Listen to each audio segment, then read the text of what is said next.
Fisherman reels in a massive beast, and is forced to think quickly. Ask most fishermen, and they'll tell you their favorite pastime isn't so much about catching fish as it is about relaxing on the calm waters. But every so often, fishermen can see a lot of action, and the setting can turn from serene to intense fast.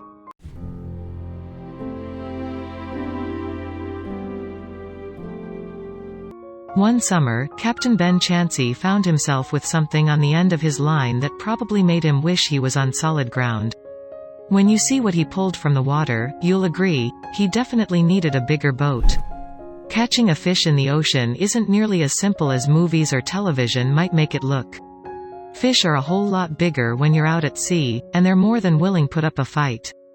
A boat captain named Ben Chansey learned that firsthand when he was fishing on the open ocean last summer. It was a sunny summer morning. Ben and a few of his friends wanted to make use of the great weather, so they hopped in their boats and headed out to sea. Once they were far enough away from shore, Ben jumped into a flotation device and grabbed his fishing rod. Ben bobbed up and down in the water for several minutes with his fishing line submerged. This particular area was teeming with fish. Ben and his friends had caught some decent-sized fishes there in the past. This time around, Ben suddenly felt a hard pull on his line. That was when his flotation device was actually dragged by whatever had snagged the other end. Ben was no stranger to a good open sea tug-of-war. He was ready to fight. Ben held on tight as the creature twisted this way and that, pulling the small raft back and forth. For a brief moment, he was nervous that he was going to fall overboard, but he maintained his concentration and continued to hold steady. What was this thing? Ben's friend, who was filming the ordeal, panned the camera down to the surface of the water to see if they could determine what the mystery creature was. It was clear something big was lurking down there, but the ripples made it impossible to see clearly. Even Ben wasn't quite sure what it was, and he was floating mere feet above it. The fishing line was still snagged on it, so Ben knew he had a chance to bring it to the surface. Whatever this thing was, it was extremely heavy. Ben just hoped it wasn't dangerous. With all of his might, Ben yanked on the end of his fishing rod. To the shock of all his friends who were watching, Ben pulled the creature close enough to the surface of the water that it started splashing about like a maniac. After 15 brutal minutes of going back and forth with the animal, it finally seemed to be giving in to Ben's tenacity. Ben's rod stopped moving erratically, and the captain slowly brought the mystery beast to the surface. It was a huge Goliath grouper. The exasperated Ben reeled the equally exhausted fish over to his raft and let out a cheer of victory. In this battle of man versus beast, man had clearly come out on top. While it surely took a great amount of courage for Ben to fight such a monstrous fish from such a tiny raft, just a few hundred miles west, a man named George Saber, below, was doing battle with his own monster of the deep. The catch in question took place just off the coast of Corpus Christi, where George was out for a day of fishing on the open ocean. Unlike Ben with his raft, however, George opted to make a kayak his vessel of choice on that fateful day. For George, the fish bit almost immediately. Within the first few minutes, he pulled a number of fish out of the water. He even caught sight of a large turtle as it swam by. The ocean definitely appeared to be quite active on this late afternoon. After catching several large bait fish, George cast out some live bait as he drifted back to shore. With a flick of his wrist, George sent his largest piece of bait out into the murky depths of the water surrounding him. The bait swam around unbothered for a time until George felt a sharp tug at his line. Judging by the feel of the rod, George believed he'd hooked a stingray, nothing he could keep, but a catch nonetheless. He slowly reeled the creature toward his kayak. Bringing the fish closer to his boat, George realized that he hadn't hooked a stingray after all, he had caught a small shark. But before he could bring the little guy on board, George knew he had to wear him out first. Once the shark was good and tired, George lifted him on board so he could take a few pictures with him. Given that the shark was so small, George felt that he would hardly pose much danger. After all, what harm could this little guy really do? Well, as soon as the shark hit the kayak, things took a turn for the worse. The shark thrashed violently and flipped itself toward its captor. Before George could react, the shark lunged at him, nearly taking a chunk out of his feet. The shark gnashed its teeth as it wriggled closer and closer to George, chomping wildly on his seat before deciding that the harsh plastic wasn't worth the bite. But before the shark could make a meal out of his captor, George quickly flipped him back into the water. With his fingers and toes intact, George pulled the shark into the boat one last time. After nabbing the perfect picture, George tossed the shark back into the water, putting an end to what could have been a disastrous day. While Ben and George received the toothy scare of their lives, thankfully the shark was just a lil guy. They were safe and sound, those threatening fangs never touching their vulnerable skin. Unfortunately for Cali guy James White, his beastly encounter saw a bit more bloodshed. Rohnert Park, California, resident James White has a knack for fishing. At least he thought he did. But that all changed when what was supposed to be an easy day of casting off in the Pacific proved to be much more hair-raising. James settled into a spot by the shore at Bodega Bay, an area not far from San Francisco that appeared to be tame and quiet. As he expected, the morning started out slow, but then he felt a tug on his line. Grasping his fishing rod firmly in his hand, James felt that long-awaited pull, but strangely, it was more aggressive than usual. It was so vigorous, in fact, that the burly fisherman struggled to reel in the catch. White told NBC Bay Area that this went on for a staggering 10 minutes. "The only way I think I was able to get the line back is because it was swimming towards me," James said of the encounter. While James pulled with all his might, he caught a glimpse of the aquatic creature as it got closer to the shallows. Still yanking on his sturdy fishing rod, the wire taut, James's eyes widened with utter shock. The fisherman was hauling in a 6-foot-long 7-gill shark. Cue the Jaws music. Clearly not having been in the best headspace, James tried removing the hook from the shark's mouth. It didn't go well. Reacting impulsively to James's approach, the predator immediately sunk his teeth into James's bare, vulnerable ankle. The water soon turned a crimson hue, and James was beyond scared. He could tell the shark had done serious damage. See, the teeth in their 7-gill sharks' upper jaws are sharp and jagged, which they use to hold onto prey. No doubt James felt a good number of them sinking into his leg and refusing to let go. "The first bite punctured an artery," he told NBC Bay Area. The pressure was intense. In that moment, a panicked James desperately cried out for help, hoping a nearby fisherman would come to his rescue. No person heard him. However, James White is the owner of a then 1-year-old, 100-pound pit bull named Darby. The dog loves James very much, and he'd do anything to protect him, even if that means facing off against a giant ocean predator. And while James was gone fishing, the silver and white doggo was left to relax in the nearby car. Darby hung out of the open windows and contently watched from afar until he heard a distressed James yell for help. He sprang into action. Once he reached James and the shark, Darby's initial instinct was to bite the shark's gills. That only made the enormous toothy fish angrier, as it gnawed deeper into James's damaged ankle. His blood continued to flood the water. When James realized Darby's well-intended interference was only making things worse, he scolded him, having told him to back off. This didn't stop the pooch, though, as he knew his beloved James was in trouble. Darby had a plan B. Darby repositioned and grabbed it by the tail. "He literally ran up the hill with it and pulled it off my leg," the traumatized California resident explained to NBC Bay Area. James then flung the shark back into the Pacific. After the incident, James felt closer to sweet Darby, who fully embraced the heavy title of man's best friend. James told reporters, "He's been a part of the family from day one." Just now a little more, however, the public's reaction was a bit more complicated than he expected. He absolutely could have been a lot worse off, especially considering 7-gill sharks can weigh up to 230 pounds and reach roughly 10 feet in length. James was lucky. Too lucky, in fact, if you asked people who heard his story. Because while James could barely believe the insanity that had just occurred, neither could anyone else. No, really, people were suspicious of James's extraordinary tale of shark versus dog. The whole thing sounded fishy.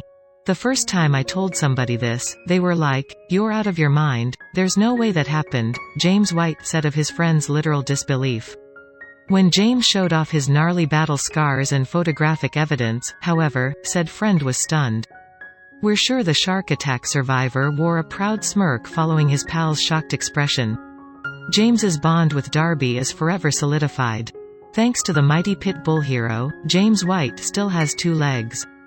After all, encounters with deadly sea predators are nothing short of pure terror. Though James's experience was that of a real-life Jaws, the shark he encountered barely compares to the ghastly monsters that once lurked the eerie deep blue.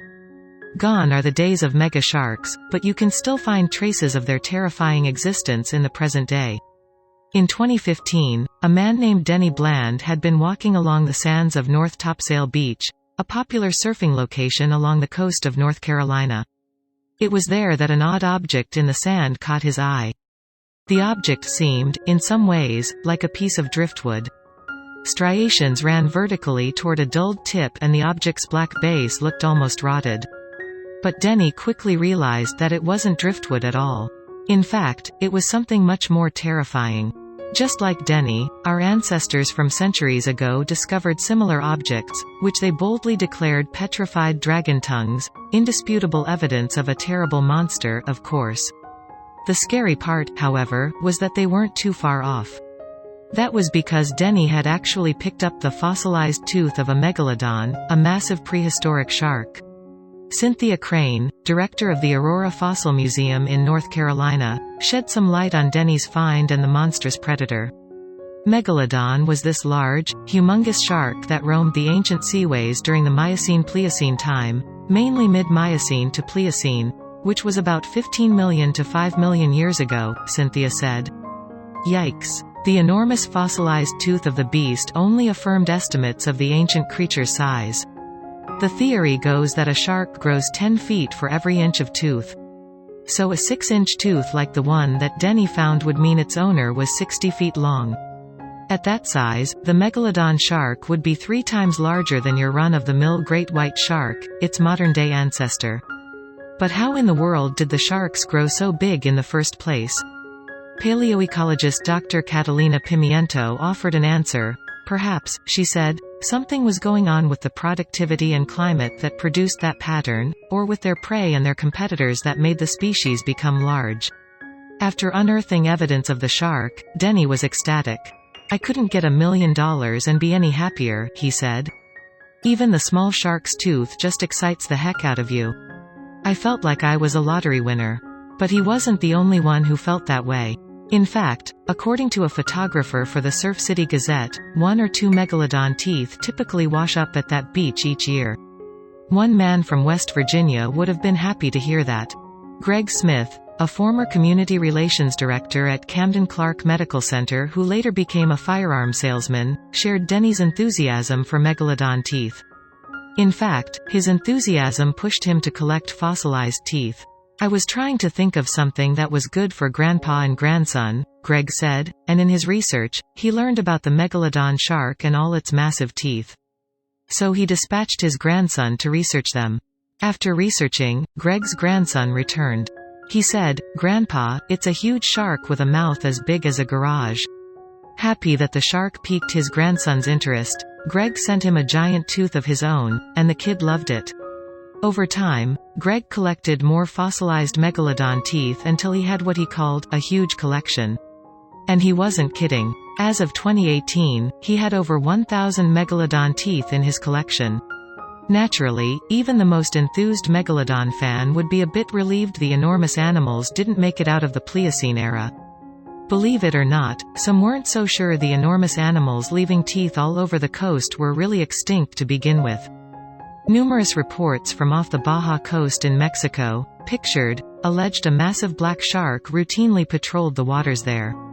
This shark was seen so often that it even earned a nickname, the Black Demon of Cortez.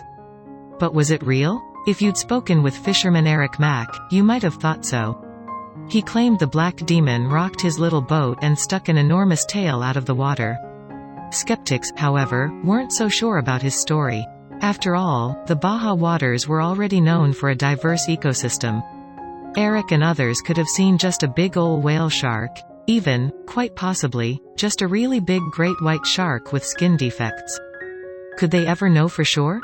Until the reports could be confirmed, collectors like Greg and Denny would keep legends like the Black Demon of Cortez alive. As people collect and find megalodon teeth along the shore, we'll never forget the unbelievable creature that we once shared a planet with. Whether the megalodon still patrols the Earth's depths or it's extinct for good, it's crazy that something so rare can just wash up onto a public beach. After all, some of the world's greatest mysteries and secrets have been discovered purely by chance. And few people know this better than José Antonio Nieves, a simple farmer from the South American town of Carlos Spegazzini, which lies just south of Buenos Aires, Argentina. For the most part, the relatively small Carlos Spegazzini saw little in the way of action, as the nearby capital city typically hogged the spotlight. That is, until José went out walking one Christmas morning. It was December of 2015 when José took a stroll on his property. Looking for a bit of fresh air and exercise, he never expected to find anything that would change our understanding of history. Regardless, what he found might just have done so. José was walking the river that cut through his property along with his dog when something caught his eye. Partially buried and caked in mud, a huge gray object jutted out of the edge of the riverbed. Upon closer inspection, however, he realized this was no rock. The boulder looked scaly, like the skin of a snake, and at one end was a hole formed by a caved-in portion of the surface. Being a wise man, José knew this was something far more significant than he'd previously thought. Hardly able to contain his excitement, he rushed home to tell his family about what he'd found. "Hey, I just found an egg that looks like it came from a dinosaur," he exclaimed to his confused family. "We thought it was a joke," his wife, Reina, said in an interview. But was it really an egg? When José found the egg, it was so caked in mud that he couldn't get an idea just how large it was.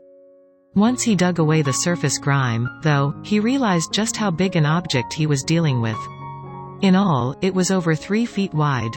José tried lifting the egg out of the shallow water only to find that it was heavy too.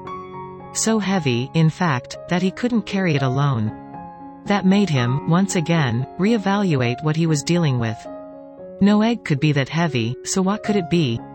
As José and his family spread the word about this enormous object, rumors swirled as to its origins and nature. Could it be some kind of alien egg? Or perhaps a vessel, left behind on an alien expedition of Earth? Experts had other ideas. With so many competing theories as to what exactly they were dealing with, José called in the authorities who got to work evaluating the discovery. Likely, they said, it was an armored shell. To what though? To find the answer, they had to look back in time. That's where the Glyptodon, an ancient creature that resembled an enormous armadillo, came into play. Over 15,000 years ago, these herbivores roamed all over South America. Now, José had discovered the remarkably well-preserved remains of one. José's Glyptodon was not a loner in Argentina. In fact, archaeologists have discovered similar fossils scattered all over the country. Still, the high-quality preservation José found was raising some eyebrows. Skeptics wondered why the shell was right side up. Wouldn't these two heavy creatures likely have died on their backs or sides? And how did it spend thousands of years buried beneath the surface while suffering so few blemishes? After further studies, researchers determined the shell was, in fact, legitimate.